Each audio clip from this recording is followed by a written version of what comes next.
ഞാൻ ഈ കഴിഞ്ഞ ദിവസങ്ങളിൽ വന്ന കൊലപാതക വാർത്തകളെക്കുറിച്ച് ഓർക്കുകയായിരുന്നു. എന്നും ഇത്തരം സംഭവങ്ങൾ.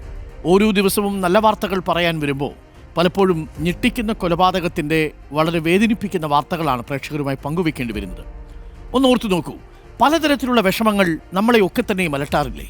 ചില വിഷമങ്ങൾ വല്ലാതെ ബുദ്ധിമുട്ടിക്കാറില്ലേ? അപ്പോൾ നമ്മളിൽ ചിലർക്കെങ്കിലും തോന്നാറില്ലേ, ഒന്ന് മനസ്സ് തുറന്ന് സംസാരിക്കാൻ കഴിഞ്ഞിരുന്നുവെങ്കിൽ, നമ്മളെ അലട്ടുന്ന ദുഃഖം ആരോടെങ്കിലും ഒന്ന് പങ്കുവെക്കാൻ കഴിഞ്ഞിരുന്നുവെങ്കിൽ? സംസാരിച്ചാൽ മാത്രം പോരാ, നമുക്ക് പറയാനുള്ളത് ക്ഷമയോടെ കേട്ടിരിക്കാനും ആരെങ്കിലുമൊക്കെ വേണം. ഒരുപക്ഷെ നമ്മെ അലട്ടുന്ന പ്രശ്നത്തിന് പരിഹാരമായില്ലെങ്കിൽ പോലും മനസ്സ് തുറന്ന് സംസാരിക്കുന്നത് കേട്ടിരിക്കാൻ ആരെങ്കിലും ഉണ്ടാവുക എന്നത് തന്നെ വലിയ ആശ്വാസമാണ്.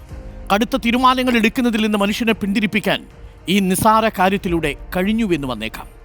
പ്രിയപ്പെട്ട പ്രേക്ഷകരെ, പലപ്പോഴും നമ്മളോട് ചില കാര്യങ്ങൾ തുറന്നു പറയാനെത്തുന്നവരെ നിങ്ങൾ അവഗണിക്കരുത്. അവരുടെ മനസ്സത്രമേൽ വിങ്ങിപ്പൊട്ടി നിൽക്കുന്ന നിമിഷത്തിലായിരിക്കും ഒന്ന് പെയ്തൊഴിയാൻ അവർ ആഗ്രഹിക്കുന്നത്. അവരുടെ ആ മഴപ്പെയ്ത്ത് നിങ്ങൾ കേട്ടിരുന്നാൽ ഈ മാനത്ത് കാർമേഘം തെളിയുന്നത് പോലെ അവരുടെ മനസ്സും അവരുടെ സങ്കടങ്ങളുമെല്ലാം പെയ്തു തീരും. പിന്നെ അങ്ങോട്ട് തെളിയും, നല്ല മഴവില്ലായിത്തീരും.